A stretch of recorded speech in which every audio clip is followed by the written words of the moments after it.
Έχουμε δύο αγαπημένους φίλους. Ναι. Οι οποίοι μοιράζονται το ίδιο πάθος. Ναι. Για την πίτσα και το pole dance είναι και δύο επαγγελματίες. Τσαδόρι pole dancer. Για το pole dance πιο πολύ. Σας ανακοίνωσα, γιατί πετάχτηκες. Όχι. Συνεχίζεις να απαντάς. Γιατί απαντάς. Με τα καλλιτεχνικά μας θα μας αναγγείλεις όμως. Ναι. Με τα καλλιτεχνικά σας. Πίτσα G-boy. Και ο Παστράμι boy. Ωραία. Τώρα αφού το μάθε ο κόσμος αυτό. Ήταν ένα μυστικό που Άρχοντα. κρατούσατε πολύ καιρό κρυμμένο, η αλήθεια είναι. Μόνο εμείς το ξέραμε. Έχουμε να σας ανακοινώσουμε ότι χορεύουμε και μαζί. Έλα ρε, κάνετε ντουέτο. Ναι. Τι λες. Ναι, πες και εσύ. Πίτσα και χορό, Μην τα λέω εγώ και νιώθω. Κάθε Παρασκευή. Τρομερό χιούμορ έχει. Ο φίλος σας ειδικά έχει φοβερό χιούμορ. Είναι τρομερό. Έχουμε δύο καψούρες. Αλέξανδρος Τενταφυλίου, συγγραφέας και εκδότης. Γιώργος Γκαλβής, συγγραφέας. Τι βλέπετε, ποια είναι η νέα τάση. Υπάρχει νέα τάση. Τι διαβάζει ο κόσμος. Τι διαβάζουν διαβάζει. γύρω μας. Ο κόσμος καλά, διαβάζει εντάξει. όλο και λιγότερο. εγώ θα Σωστά, έχετε δίκιο. Κάπου εδώ κλείνουμε την εκπομπή. Ευχαριστούμε, παιδιά. Το μάταιο. Γι' αυτό το λόγο και εμείς προσπαθούμε με τα βιβλία που βγάζουμε να προσεγγίσουμε νέο κόσμο. Και στο κομμάτι του βιβλίου γενικά και στο κομμάτι του φανταστικού. Και για πες, γιατί είπες ότι δεν διαβάζει ο κόσμος. Γιατί δεν διαβάζει ο κόσμος. Γιώργο Γκάλβη. Δεν ξέρω. Συγγραφέα. Πώς το έχεις συγγραφέα των ατελείωτων βιβλίων και... Και τον αδιάβαστον κόσμο. Το δεύτερο κυρίως. Εγώ δεν ξέρω αν υπάρχει κάτι συγκεκριμένο. Εγώ αυτό που θα πω είναι ότι είναι πιο πολύ εντός εισαγωγικών κοινωνικό, με την έννοια ότι πλέον οριακά ο κόσμος δεν έχει πάρα πολύ χρόνο. Στην Ελλάδα, έτσι. Στην Ελλάδα, ναι. Γιατί στο εξωτερικό γίνεται χαμός. Ναι. Πιστεύω ότι παίζει πάρα πολύ ρόλο αυτό, ότι γενικά ο κόσμος δεν βρίσκει τόσο πολύ τον χρόνο και επειδή κακά τα ψέματα κάποια βιβλία θέλουν να τους αφιερώσει έναν αλφα χρόνο, να ασχοληθείς λίγο μαζί τους. Ένα βιβλίο που δεν του αφιέρωσε τελικά χρόνο, ενώ θα έπρεπε. Να πούμε για το Edelweiss. Edelweiss. Το παίρνουν πολύ ωραίο ωστόσο, όσο έχω Άστα διαβάσει. ρε, συνεχίζουμε την κουβέντα για πλάκα το βάλε. Δεν πιστεύεις ότι έχει να κάνει και με το θέμα το οικονομικό. Σίγουρα, πολλά βιβλία είναι πολύ Τα ακριβά. βιβλία είναι και ακριβά, παιδιά, πλέον. Πώς ναι. θα μπορούσαν, ωραία, να πάμε λίγο στον εκδότη τώρα και ξαναγυρνάμε. Θα μπορούσε ένα βιβλίο, είναι ακριβά ρε εσύ, Αλέξανδρε, τα βιβλία και πόσο πιο φθηνά μπορούσαν να είναι τα βιβλία. Βιβλίο της τάξης των 670 σελίδων, ας πούμε, έχει έξοδο εκτύπωσης τα 4 με 5 ευρώ. Αν πάρουμε το κομμάτι της επιμέρειας, πάρα πολύ τιμή, έτσι. Άρα, μέσω όρο. Άρα, μέσο όρο, ας πούμε, Ας πούμε για τα 300 εμείς τώρα, ας πάρουμε τα 300.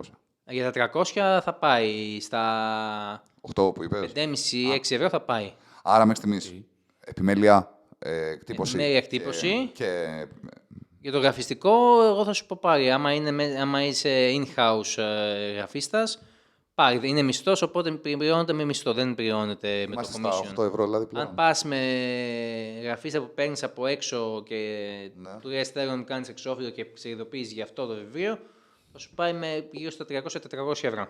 Οκ. Οπότε και μιλάμε για αξιόλογους ανθρώπους, έτσι. Εντάξει, Δεν μιλάμε εντάξει. για τον super duper, ούτε μιλάμε για τον Είμαστε στα γραφίστα πόσα. που θα σου κάνει μια δουλειά για να την κάνει. Είμαστε στα.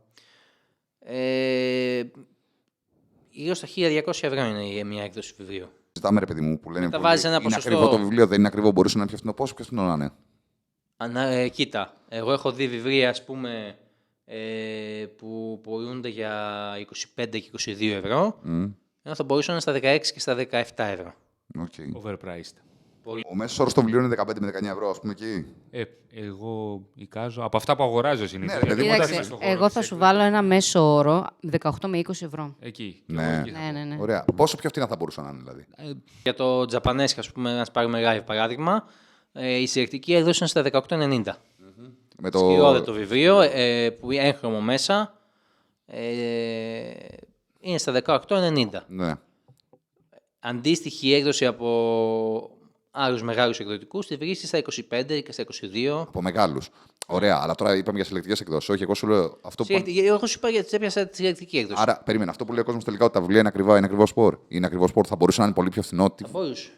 Ωστόσο, εγώ σε αυτό. Δηλαδή, εγώ σου είπα από τα 17 στα 25 είναι μια αύξηση τη τάξη 30% πόσο. Ναι, δεν συναντάμε βέβαια. Δεν είναι πολλά βιβλία 25 ευρώ. Συνήθως είναι Όχι, 17 με έχει 19. πολλά βιβλία. Έχει πολλά βιβλία. Έχει πολλά βιβλία που είναι αρκετά υψηλή. 22, 21, 25. Εγώ σε αυτό θα βάλω και το ότι ίσως παίζει ρόλο αρχικά ο ίδιος ο εκδοτικός τύπου το αν είναι εντός αγωγικών όνομα και μετά και το συγγραφέας. Αυτό έχει συμβεί τα τελευταία χρόνια ειδικά. Έχει Πάντα, ανέβει ναι. πάρα πολύ τιμή.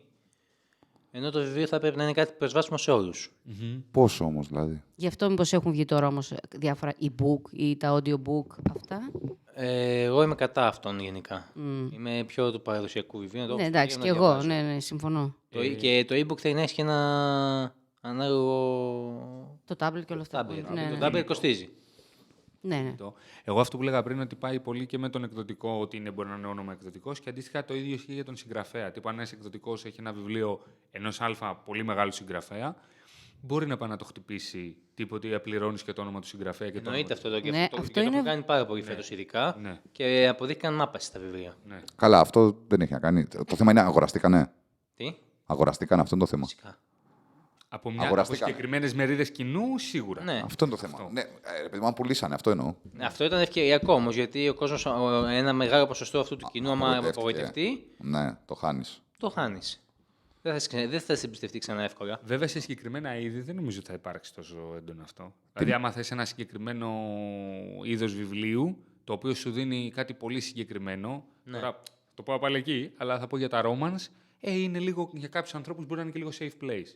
Με ικανοποιήσει, δεν θα μου αφήσει γλυκό πικρή γεύση και τελείωσε εκεί το Ναι, πράγμα. Κάπως έτσι. Ναι, είναι πάλι το θέμα αυτό που έχουμε ξαναπεί και εσύ και εγώ ξεχωριστά, και θα το πούμε και μαζί τώρα.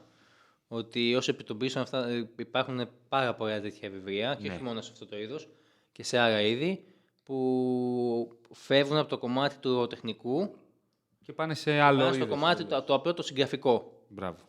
Δηλαδή, Δεν κατάλαβα, συγγνώμη. Α, σωστά, ναι. θα εξηγήσω τι εννοώ. Αυτό βέβαια δεν αναιρείται ότι είναι βιβλία. Είναι βιβλία, είναι μυθιστορήματα, είναι έξω. Ναι, πουλούνται, αλλά δεν πουλούνται. δεν προσφέρουν στη λογοτεχνία. Εντάξει. Τι εννοώ, ότι ένα βιβλίο για να εξυπηρετήσει τη λογοτεχνία σαν τέχνη, πρέπει να προσφέρει κάποια μηνύματα, να προσφέρει κάτι στο ευρύ κοινό. Μα κοίταξε Να τώρα. βοηθήσει δηλαδή να περάσει ένα μήνυμα κοινωνικό, όποιο μήνυμα Ναι. και αν είναι αυτό, συνήθως κοινωνικό. Γιατί ρε εσύ, Άλεξ, όμως, όλες οι ταινίες είναι έτσι, όλες οι σειρές είναι έτσι, όλα τα τραγούδια είναι έτσι. Ότι το ρομαντικό, σαν είδος, και δεν μιλάω για το ρομάνταση, γενικότερα, σε αυτούς τους αναγνώστες οι οποίοι το διαβάζουν, και έχω διαβάσει και εγώ ίδια, τους προσφέρει το θέμα ότι η αγάπη μπορεί να κερδίσει τις δυσκολίες, μπορεί Αυτό να είναι το θέμα. κερδίσει... Υπάρχουν αυτά τα βιβλία, αλλά ένα συγγραφέα που ξέρει να γράφει τέτοιου είδους βιβλίο, που τα έχει μέσα όλα τα μηνύματα, ναι, θα σου πω, OK. Αλλά όταν το έχει κάνει σούπα και πέρα, επειδή φαντάζεσαι εσύ μια ιστορία με τον Γιώργο και την Μπάμπενα, σε όλο το βιβλίο περιστρέφονται γύρω από αυτό εδώ, Ναι. χωρίς να βλέπεις την υπόλοιπη ζωή τους, χωρίς να βλέπεις τη δουλειά τους, χωρίς να βλέπεις Τον υπόλοιπο κόσμο τον γενικά. υπόλοιπο κόσμο. Και είναι ένα κομμάτι της ζωής τους και του κόσμου γενικά. Δεν μας δείχνουν πώς επηρεάζει η αγάπη αυτή, ο έρωτας ή το ξάναμα που νιώθει ο ένας για τον άλλον τη ζωή τους. Το να δείξεις πώς επηρεάζει και πώς μπορείς Ναι, να το το άλλο τι να είναι? ξεπεράσει τα προβλήματα έναν άνθρωπο και να προχωρήσει μπροστά, να ξεπεράσει τα εμπόδια, αυτό ναι. Αλλά όταν έχεις το πάω σπίτι και παίρνω το ίνφο την κοριτή μου και τη λέω αχ τι να κάνω και Αυτό είναι το η ζωή του Γιώργου ονειρεύομαι μας. και το ένα και το άλλο Η ζωή του Γιώργου, ναι. και Ναι, χάνεις. δεν προσφέρει. Δεν προσφέρεις. Οκ. Ναι, αλλά το θέμα ποιο είναι τώρα, ότι τελικά σε αυτή την εποχή που είμαστε δεν έχει καμία σημασία αυτό. Σημασία έχει τι επικρατεί στον κόσμο, τι αγοράζεται, τι συζητιέται, τι πουλιέται, έτσι. Εκεί δεν Ναι. φτάνουμε, γιατί. Και εκεί φτάνουμε γιατί πρέπει να. Επειδή ο κόσμος έχει πάρα πολλές πληροφορίες, μόλις ανοίγεις αυτό το διαόριστο κινητό, ο αλγόριθμος σε ξέρει και σου πετάει αυτά που θες να δεις εσύ, δεν μπορείς να δεις κάτι πέρα από αυτά που. Εγώ μια παρόμοια συζήτηση είχα κάνει με την Κατερίνα, που τη χαιρετάγαμε και πριν, καιρό πριν, και ένα που μου είχε πει είναι ότι ας πούμε, και ο Κόμις Δράκουλας είναι ρομάνταση κατά κάποιον τρόπο. Κατερίνα το από αυτό. Ναι. Ναι. Και τη χαιρετάγαμε πριν. Τη χαιρετάγαμε. Έχει δίκιο, ωστόσο. Είναι. Αρκετά μεγάλο δίκιο. Είναι. Το έχουμε συζητήσει αυτό και έχουμε πει ότι είναι σε εκπομπή. Αυτό. Και είναι μεγάλη αλήθεια. Ωστόσο, αυτό που είπε και ο Άλεξ είναι ότι όταν έχεις έναν, δύο, 5 συγγραφείς που μπορεί αυτό να το κάνουν καλά και όμορφα. Αυτό είναι το θέμα. Είναι, Καλά. είναι θεμιτό. Όταν έχεις 200, αυτοί οι 5 καλοί μπορεί να χαθούν κιόλας. Και είναι και κρίμα και για τους ίδιους. Και η αλήθεια είναι ότι τα τελευταία χρόνια υπάρχει πολύ μεγάλη τάση εκεί, γιατί ο κόσμος το έχει και λίγο ανάγκη, εγώ πιστεύω. Επειδή πιστεύω ότι όντως είναι λίγο safe place για αρκετό κόσμο το να είναι κάτι ευχάριστο και όμορφο και να μην έχει πόνο, πίκρα και τα σχετικά. Επειδή το έχει ακριβώς ανάγκη, υπάρχει και πολύ μεγάλη παραγωγή και υπάρχει και πολύ μεγάλη ζήτηση. Χωρίς να λέω ότι απαραίτητα είναι κακό. Τώρα, άμα κάποιου του αρέσει, δεν μπορεί να τον κρίνει. Αυτό. Και ζήτηση δεν ξέρουμε αν υπάρχει ακόμα τόσο πολύ στα βιβλία γενικά. Ναι. Απλά υπάρχει πάρα πολύ μεγάλη παραγωγή. Με τα μοντέλα εκδόσεων που προσφέρουν είναι πιο εύκολο, ρε παιδί μου. Αυτό. Είναι πολύ δύσκολο να βάλει παραδοσιακή έκδοση. Αυτό εννοείς. Δεν ναι, θα ναι. σε υποστηρίξει εύκολα ο εκδότης για παραδοσιακή έκδοση. Θα σε παραπέμψει στο νέο μοντέλο προϊόν, παύει να είναι το βιβλίο και είναι η έκδοση. Ναι. Σου πουλάει σε σένα σαν συγγραφέα την έκδοση, αντί να πουλήσει το βιβλίο στους Στον αναγνώστες. αναγνώστη. Στη χώρα μας προτιμούν να φέρουν, να αγοράζουν δικαιώματα από συγγραφείς του εξωτερικού. Και να τα μεταφράζουν, Να σωστά. τα μεταφράζουν, που τους βγαίνει πολύ πιο ακριβά. Από το να κάνουν μια διαφήμιση, ένα νέο συγγραφέα και να Προφανώς το όμως- πιστέψουν και να τον. Περίμενε. Μην παρακάπτουμε το αναγνωστικό κοινό. Προφανώς όμως οι αναγνώστες διψάμε για ξένα ονόματα, έτσι. Προφανώς. Ναι, το θέμα ποιο είναι, ότι ο εκδότης δημιουργεί Το κοινό. το κοινό. Ο εκδότης Την τάση. φτιάχνει το κοινό, την τάση. Ναι. Άμα δίνανε τα ίδια λεφτά που δώσανε π.χ. για αυτή με τους δράκους, σε έναν Έλληνα συγγραφέα, θα είχαν κάνει έναν Έλληνα συγγραφέα. Και Αυτή με τους δράκους δεν εννοείς τον Γιώργο. Όχι. Δεν είσαι κυρία με τους δράκους. Επίσης, εγώ να πω σε αυτό το σημείο ότι το έχω ακούσει από κάπου αλλού, από έναν άλλο τέλος πάντων συγγραφέα που έχει ζήσει, γράφει αστυνομικά και έχει ζήσει στην Σουηδία ο άνθρωπος. Και αυτό που είχα ακούσει να λέει είναι ότι στη Σουηδία ο άνθρωπος έχει πει, ρε παιδί μου, το ότι π.χ. ένας Σουηδός στη Σουηδία συγγραφέας, όταν θα βγάλει ένα βιβλίο, η ίδια η Σουηδική κυβέρνηση θα του αγοράσει τα 1500 πρώτα αντίτυπα Ναι, τώρα. και θα το στείλει σε όλα τα βιβλιοπωλεία της χώρας. Δηλαδή, από μόνο του ένα κράτος οθεί έναν Σουηδό συγγραφέα να ασχοληθεί με αυτό. Το θέμα ποιο είναι, Στην Ελλάδα όχι απλά δεν γίνεται το αυτό. θέμα ποιο είναι να είναι έκδοση κανονική. Ναι, μπράβο, ακριβώς. Στη Σουηδία οι περισσότεροι εκδότες κάνουν έκδοση κανονική. Πάλι από τον συγκεκριμένο συγγραφέα το γνωρίζω. Το έχει να κάνει ότι υπάρχουν και πάρα πολλοί νέοι συγγραφείς επίσης. Αλλά οκ, γίνεται αυτό. Όπως λέει ο Τι Νίκος. θα γίνει στο μέλλον. Αυτό, τι πιστεύεις θα γίνει. Αυτό θέλω να σε ρωτήσω. Γι' αυτό το πάμε και πριν με αυτή την έννοια. Δεν σε- Είναι με μια. Πώς πιστεύεις θα εξελιχθεί όλο αυτό. Θα συνεχίζει έτσι. Κοίτα, Θα κυλάει έτσι. εγώ αυτό που έχω δει είναι ότι οι συγγραφείς έχουν απογοητευτεί από αυτό το μοντέλο. Το γυρνάνε στην αυτοέκδοση. Τελείως λες. Τελείως αυτοέκδοση μακριά από τους εκδοτικούς. Ή προσπαθούν να βρουν την παραδοσιακή έκδοση. Ναι. Αυτοί που έχουν την οικονομική δυνατότητα να στηρίξουν την αυτοέκδοση θα συνεχίσουν την αυτοέκδοση. Μέχρι να απογοητευτούν ή απλά να κάνουν την τρέλα, τους βγάζουν 10 αντίτυπα για τους φίλους τους. Θα συνεχίζει. Σίγουρα, Μεγάλη αόριστο. ελαστικότητα, Ναι, ναι. Θα συνεχίσει, αλλά σιγά σιγά θα φθήνει. Ωστόσο, θα σου πω και το εξής. Αυτό θα συνεχίζει, αλλά κάποιοι συγγραφείς ή θα γίνουν πολύ γνωστοί και μετά δεν θα το έχουν ανάγκη και νομίζω ότι οι περισσότεροι που το κάνουμε, θα βάλω και εμένα μέσα, το κάνουμε με αυτό το πράγμα στο κεφάλι μας ή θα απογοητευτούν τόσο πολύ που απλά θα σταματήσουν. Θα το εγκαταλείψουν. Ναι, Είναι αναγκαστικό. Δηλαδή, Υπάρχουν συγγραφείς οι οποίοι όντως το αγαπάνε αυτό που κάνουν και όντως τα βιβλία τους αξίζουν να βγουν, αλλά δεν έχουν τη δυνατότητα να δώσουν τα χρήματα να βγουν. Ναι, εντάξει. Και αναγκαστικά, επειδή είναι νέοι συγγραφείς και οι μεγάλοι εκδοτικοί δεν δίνουν ευκαιρίες πλέον, δεν θα ρισκάρουν με Έλληνες συγγραφείς νέους, όπως είπαμε και πριν, θα τους πούνε αυτό είναι, άμα θες. ναι, Ναι, ακριβώς, οκ. ακριβώς. Και το θέμα είναι ότι με την οικονομία που ζούμε, κάθε χρόνο οι τιμές αυξάνονται. Και το ίδιο το κράτος, σαν κράτος, δεν βοηθάει σε αυτό. Γι' αυτό είπα και πριν αυτό και για τη Σουηδία. Συγγραφείς, καλλιτέχνες και γενικότερα τον οποιονδήποτε θέλει να ασχοληθεί με το κομμάτι της τέχνης, δεν θα χρειαζόταν κάποιος νέος καλλιτέχνης, συγγραφέας να πάει να πληρώσει έναν εκδοτικό οίκο. Όντως να μην υπάρχει κεντρική βοήθεια κτλ. Αλλά οι βιβλιοθήκες βοηθάνε. Okay. Δηλαδή. Στην Βέρεια που πήγαμε και κάναμε παρουσίαση του Παντάκ, βρήκα μια πολύ οργανωμένη βιβλιοθήκη, πολύ ευγενικοί άνθρωποι. Στείλε μας ό,τι έχεις από υλικό και τα λοιπά μου είπανε, στέλνε μας υλικό, στέλνε μας email ενημερωτικά, να κάνουμε και άλλες παρουσιάσεις αν έχετε και άλλα βιβλία. Πήγαινε να συνεργαστείς με αυτή τη βιβλιοθήκη, μοίραμε και με αυτόν. Ήταν πολύ βοηθητικοί άνθρωποι. Το ίδιο και στη βιβλιοθήκη του Ευόσμου στη Θεσσαλονίκη. Πολύ καλοί άνθρωποι, πολύ ευγενικοί. Δημοτικές πολύ δεκτικοί. βιβλιοθήκες. Ναι. Ναι. Πολύ όμορφοι χώροι για παρουσιάσεις. Που είναι πολύ σπάνιο να βρεις ανθρώπους έτσι Ζεστούς. ζεστούς στο χώρο. Γελβίς. Είναι πάρα πολλοί συγγραφείς οι οποίοι για να κάνουν, να το πω έτσι, και πιο άκομψα την κάρτα θα πούνε με πάθος, ναι, ας τα δώσω αυτά τα λεφτά στην αρχή και στο μέλλον βλέπουμε και στο μέλλον θα γίνουν κάτι πολύ μεγάλο, οπότε δεν θα του ζητάει λεφτά κάποιος εκδοτικός ή θα απογοητευτούν και δεν θα ξανασχοληθούν με όλο αυτό το πράγμα. Μέχρι κάποιος να τους βοηθήσει όντως, με κάποιο τρόπο.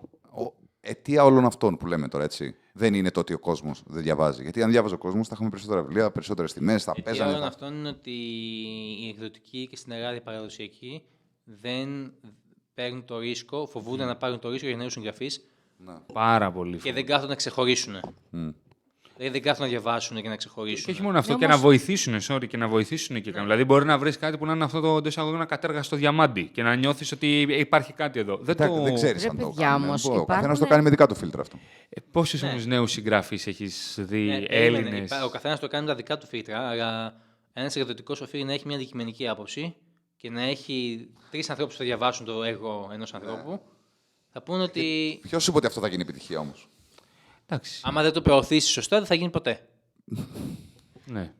Okay. Παιδιά, υπάρχουν και πάρα πολλοί νέοι συγγραφείς όμως. Ένας εκδοτικός έπαιρνε, ας πούμε, τον Γκιάρπη, ο οποίος είχε γράψει ένα διαμάντι και τον προωθούσε με τα λεφτά που προώθησαν τους Δράκους και του έκανε ένα ωραίο βιβλίο, όμορφο, με εξωφυράρα, Ναι. με επιχρυσωμένο η τυράχη. Marketing, ρε παιδί μου. Ναι. Ξέσχισε. Ναι, εντάξει, ισχύει. Ναι. Βέβαια δεν μπορεί να εξαναγκάσει τώρα τον κάθε ιδιώτη να κάνει. Όχι. Όχι να τον εξαναγκάσει, δεν εννοώ. Ναι, όχι, Όχι, εννοώ. δεν σου λέω αυτό. Και για μένα δεν είναι μόνο στο χώρο του βιβλίου αυτό. Ισχύει παντού. Ισχύει παντού. Ναι, είναι και σε για ένα, τη άλλο- μουσική, και σε για ένα ταινίες. χώρο που δραστηριοποιείς ακόμα το τραγούδι, το λαϊκό τραγούδι που τραγουδάς. Παντού, ναι. Το καινούριο CD, πώς λέγεται. Δεν θα το αποκαλύψω τώρα. Το Δεν έχει βγει- δεν έχει βγει Έβγαλε καινούριο. το single τραγούδι. Το χαμόγελο λέγεται το νέο single. Μα γιατί- Βλέπω δεν σηκώνεις λίγο χαβάλε. Πάω να κάνω λίγο χαβάλε, έχεις γίνει πολύ Λίγο το τουπέ. χέρι σου όμως, να ξέρεις. Έλα. Εδώ φαίνεται και εσένα το χέρι σου. Μπροστά στον άλλο. Άμα θέλω θα τη βάλω εδώ να μην φέρεις εσύ. Το λέω για να Ο Γκιάλπης, κυρίες και κύριοι, εδώ πέρα, αγαπημένος Γκιάλπης. μην χρειάζεται να κόψεις τέτοιο μετά στο λέω, γιατί στην ελπίδα την είπαμε. Βλέπω κρατάς ένα Εγώ επίπεδο. αυτό που θέλω να πω πάνω σε αυτό το κομμάτι. Πες παλικάρι μου, δεν έχεις μιλήσει. Αυτό. Θα σταματήσω το χαβαρέ να κάνουμε συζήτηση εδώ μέσα. Γι' αυτό ήρθαμε. Όπαρε. Ναι, για πες. Λοιπόν, Μια λύση θα μας πεις όμως. η λύση είναι ότι, παράδειγμα, αυτό που σχεδιάζω εγώ που θέλω να προσπαθήσω να κάνω είναι με τα βιβλία που έχουμε βγάλει, ας πούμε, το Τζαπάν Ναι. και το Μπαντάκ, να πλησιάσουμε νέο κοινό. Τι εννοώ. Εκτός από τις παρουσιάσεις που κάνουμε, να προσπαθήσουμε να μπούμε και σε σχολεία. Να προσπαθήσουμε να μπούμε και σε χώρο που δραστηριοποιείται νέος κόσμος. Να πλησιάσουμε τον νέο κόσμο, να προσπαθήσουμε να τον φέρουμε στην ανάγνωση. Ναι. Να πετύχει το έναυσμα να ξεκινήσει να διαβάζει. Για κάποιους ήταν, ας πούμε, ο Χάρι Πότερ, για άλλους ήταν ο Χρωστοδαχτυλιδιών, για άλλους είναι ο Μάρτιν, για άλλους είναι ο Γκιάλπης. Μακάρι. Κι άλλος είναι ο Νίκος Ο καθένας Θεοχαρίδης. θέλει ένα σμπρόξιμο για να ξεκινήσει. Βλέπεις, Εσένα- μακάρι, Το βλέπεις. advice βέβαια δεν θα τους κάνει να σταματήσουν. Το Edelweiss είναι ένας λόγος να μην διαβάσεις. Δεν άκουσα τι είπες. Για να σταματήσουν το διάβασμα. Εντάξει, όχι, δεν θα το έλεγα. Ας έρθει λίγο πιο μεστό. Έχει ο κόσμος με την αυτοέκδοση ταμπού. Ο κόσμος, οι αναγνώστες. Οι αναγνώσεις πιστεύω ότι έχουν. Έχουν ακόμα. Δεν έχουν ταμπού με το ποιος συνέκδοση. εκδοτικός είναι. Ο αναγνώστης καταρχήν δεν ξέρει τι είναι συνέκδοση, αυτοέκδοση και έκδοση. Ο αναγνώστης βλέπει ένα όνομα ενός γνωστού εκδοτικού, θα το Ναι, πάρει. εντάξει. Ναι. Βλέπει ένα όνομα από κάποιες εκδόσεις που δεν τις ξέρει κανένας, δεν θα το πάρει. Ναι. Πόσο μάλλον τα βλέπει αυτοεκδόσεις. Ή το θεωρεί κακό. Αυτοεκδόσεις δεν θα δεις μέσα στο βιβλιοπωλείο. Καλά, ναι, εντάξει. Καλά, ναι. Οι αυτοεκδόσεις θα τις δεις είτε μέσα από διαφήμιση τυχαία στα social media, είτε επειδή είναι κάποιος γνωστός σου, είτε σε κάποιο φεστιβάλ. Και γενικά τους μικρούς εκδοτικούς θεωρούν και κάτι κακό. Τύπου, για να βγήκες από αυτό να είναι οκ. Άμα ήσουν καλός, σας έπαιρνε μεγάλος. Ναι. Πας εκεί, ρε παιδί μου, δεν υπάρχει κάποιος εύκολο να σε καθοδηγήσει σε όλα Ναι. αυτά. Και δεν είναι επίσημοι φορείς. Ναι. Είναι όλα χόμπι. Παράδειγμα, υπάρχει η λέσχη ανάγνωσης Κατερίνης, οι οποίοι τα παιδιά είναι πάρα πολύ καλά. Εξαιρετικά. Ξέρω κι εγώ, ναι, τους ξέρω κι εγώ. είναι δυνατή. Η Αρίκη, ας πούμε, κάνει πάρα πολύ καλή δουλειά και με τα παιδικά βιβλία, τον Dodos Club, και με την κανονική τους λέσχη. ξέρω, ναι. Η Αρίκη κάνει πολύ καλή δουλειά. Οκ. Ναι, βλέπεις, χρειάζεται δηλαδή. Άρα χρειάζεται από τους ανθρώπους που αγαπάνε την τέχνη, το βιβλίο και τον πολιτισμό, χρειάζεται να στήσουμε μόνοι μας μικρούς πυρήνες στις γειτονιές μας, Ναι. Και στους λογαριασμούς μας, στα social, Κυρίως εκεί. να στήσουμε όλη τη φάση. Έτσι. κυρίως να μπορέσουμε να αποκτήσουμε άμεση επικοινωνία με το κοινό. Τι εννοώ. Πρώτον, να μπορέσουμε να βρούμε χώρους και να κάνουμε παρουσιάσεις πιο. Μεγάλες. Όχι πιο μεγάλες. Να έχουμε ένα χώρο που θα γίνουν παρουσιάσεις και θα ξέρω εγώ. Με τις παρουσιάσεις τι γίνεται, γιατί δεν πάει χωρίς. Γίνεται ότι πλέον στα μέρη τα οποία παλιότερα γινόντουσαν παρουσιάσεις σε διάφορα καφέ, πλέον σε χρεώνουν για να πας εκεί. Ναι. Έτσι, θα σου πούνε ότι πρέπει να έχεις ένα budget, όχι Έλα. budget, θα πληρώσεις, ξέρω, 200 ευρώ. Ανάλογα. Εξαρτάται, ναι, σου λέω ένα γενικό ποσό, 100 ευρώ πόσο είναι. Και από εκεί και πέρα, ό,τι πάρει ο Καλεσμένοι. Ο ναι. κόσμος που θα πάει. Αν πηγαίνει ο κόσμος ή δεν πηγαίνει στις παρουσιάσεις. Εντάξει, πηγαίνει. Θέλει κυνήγι, θέλει αυτό πάνω από ότι άμα έχεις το στέκι του Μπάμπη, το οποίο κάνει κάθε μήνα 2 παρουσιάσεις. Και ο Μπάμπης κάθε μήνα στις 2 παρουσιάσεις φέρνει αξιόλογα βιβλία. Okay. Τη δεύτερη Τετάρτη και την τέταρτη Τετάρτη του μήνα έχει παρουσίαση στο στέκι του Μπάμπη και θα έχει κάτι καλό να Κοίταξε πάμε. λίγο τώρα. Εγώ θα πιαστάω αυτό που λες. Το στέκι είναι το θέμα. Αυτό είναι που λείπει γενικά στις μέρες μας. Ακριβώς. Τα στέκια λείπουνε. Εννοείς ένα μέρος τύπου μια καφετέρια, ένα Τα στέκια. βιβλιοπωλείο, Τα κάτι στέκια. που να ξέρεις ότι εκεί γίνονται αυτό. Ναι. Απλά έχει γίνει Η πολύ, αίσθηση του στέκιου, ρε παιδί έχει μου. γίνει πολύ δύσκολο. Που να μαζεύονται οι παρέες, τα λοιπά, να έχει ένα στυλ, να έχει μια στασιά, να έχει μια γνωριμία, Έχει μια γίνει οικειότητα πολύ με τα δύσκολο, μέρη. γιατί, ας πούμε, θα σου πω για τη Ναι, Θεσσαλονίκη. κλείνουν τα στέκια, πεθαίνουν τα στέκια. Δεν είναι μόνο ούτως τα ή στέκια άλλως. του κοινού, είναι και ότι ο κόσμος έχει άλλα ενδιαφέροντα. Ο κόσμος είναι με τα κινητά, ο κόσμος πηγαίνει. Ναι, απλά Έχει άλλη... τότε μήπως πρέπει να το πάρουμε απόφαση και να καταλήψουμε εμείς. Έχει φύγει από το κομμάτι της Πώς να ψυχολογίας. φτιάξουμε ένα στέκι.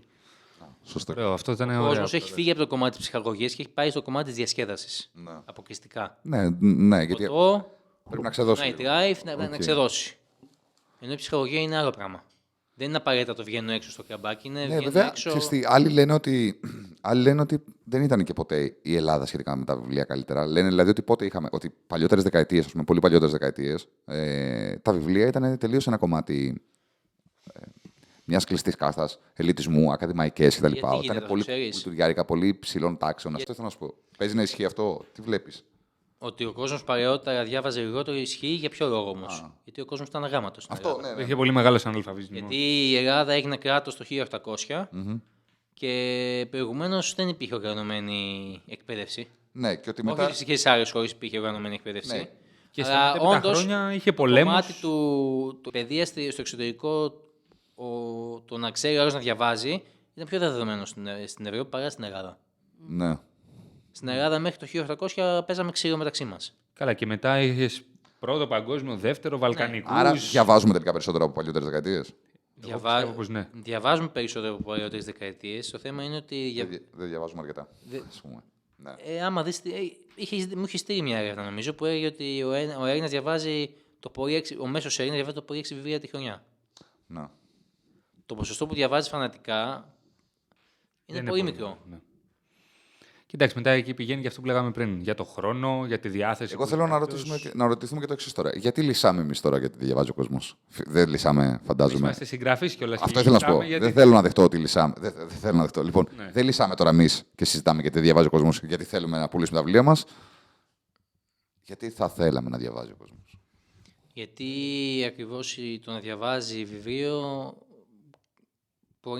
υπάρχουν οι μελέτες και αυτό που το πιστεύω και εγώ ότι σε βοηθάει να γίνεις πιο καλλιεργημένος στο τοπίο. Όχι καλλιεργημένος σε αυτό που λέγαμε πριν, ότι η ελίτ και αυτά.